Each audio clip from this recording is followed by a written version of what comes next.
The first war in history is a tale that takes us back to the very dawn of civilization, deep into the heart of ancient Mesopotamia, where humanity's earliest cities began to rise from the fertile plains between the Tigris and Euphrates rivers. This cradle of civilization, often referred to as the birthplace of urban life, saw the emergence of city-states, small but powerful communities such as Lagash, Uar, and Umma.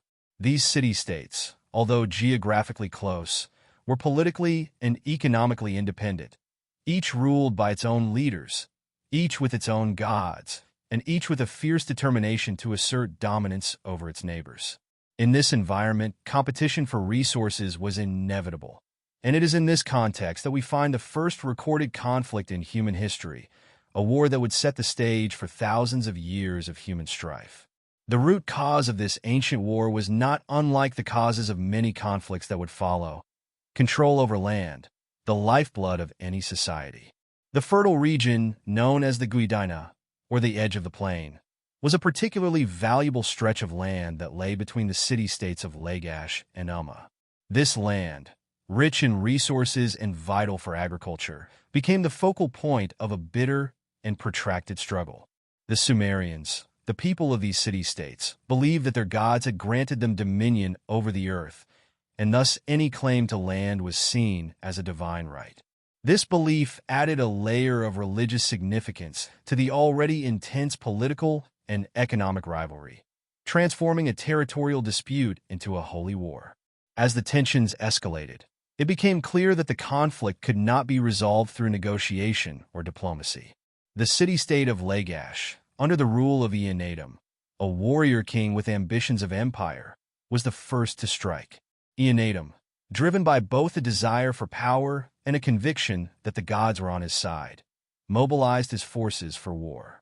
The army of Lagash was an early example of organized military might, comprising heavily armed infantry, archers, and even chariots, a symbol of both technological advancement and the city's military prowess. On the other side, the city of Umma, though smaller, was no less determined to defend its claim to the Guidina. The conflict between Lagash and Umma is immortalized on the stele of the vultures, one of the most important artifacts from ancient Sumer. This monumental stone carving not only provides a detailed account of the war, but also offers insight into the mindset of the time. The stele depicts Eannatum leading his troops into battle, trampling over the bodies of his enemies, and presenting the captured lands to the gods.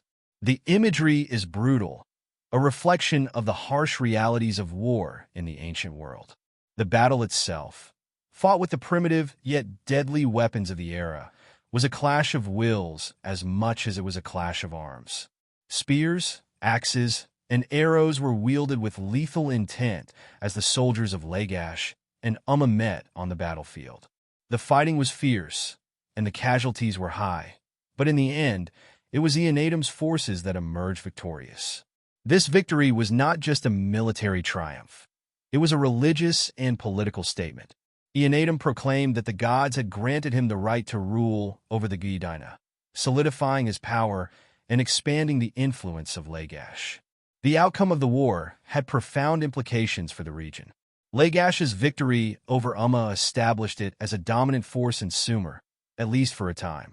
The conflict also set a precedent for how disputes over land and resources would be resolved in the future, through force rather than negotiation. But the significance of this war goes beyond its immediate consequences. It marks the beginning of recorded history's long and often tragic tradition of warfare. The motivations behind the war, territorial expansion, economic gain, religious justification, are themes that would recur throughout history, from the ancient world to the modern era. The war between Lagash and Umma is a stark reminder of the destructive potential of human ambition and the lengths to which people will go to secure power and resources. Yet it also offers valuable lessons. The stele of the vultures, while a record of victory, also serves as a cautionary tale. It shows us the high cost of war, not just in terms of human lives, but also in the enduring impact on societies and cultures. The war between Lagash and Umma may have been the first recorded conflict in history, but it was far from the last. It set a pattern that would be followed by countless civilizations across the millennia. As we look back on this ancient war, we are reminded of the deep-seated causes of human conflict and the need to seek peaceful solutions to disputes. In studying the first war in history, we gain not only an understanding of the past, but also insights that are relevant to the present and future. The story of the war between Lagash and Umma is a story of humanity's capacity for both conflict and cooperation, for destruction and creation. It is a story that continues to resonate, offering lessons that are as important today as they were 4,500 years ago. As we reflect on this early chapter in human history, we are reminded of the importance of learning from the past to build a more peaceful and just world. If you enjoyed the video, make sure to subscribe so I can produce similar content more often.